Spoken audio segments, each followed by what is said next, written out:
Баршаңызға қайырлы күн достар. Бүгін біз тауық қанаттарын маринадтап пісіруді үйренеміз. Және де менің каналыма тіркелуді ұмытпаңыз. Ең алдымен бізге тұз, сарымсақ, тауық етіне арналған дәмдеуіш, қызыл тәтті бұрыш, майонез және тауық қанаттары қажет. Алдымен тауық қанаттарын әдемілеп жуып аламыз. Содан кейін артық бөлігін кесіп алып тастаймыз.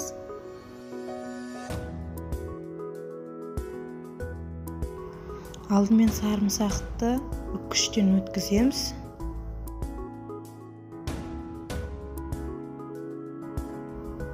Одан кейін тауық етіне арналған дәмдеуішті саламыз.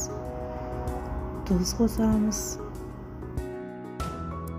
Тәтті қызыл бұрыш және майонезімізді саламыз. Барлық қоспаларын қостық, енді араластырамыз.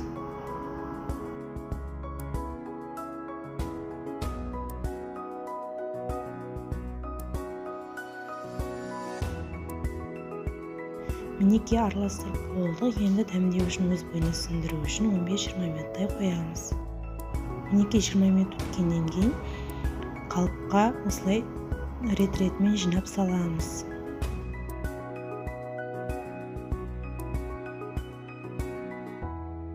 180 градус қызып тұрған пеште 30-35 минутта пісіп шығады. Мінекей тауық қанаттары дайын.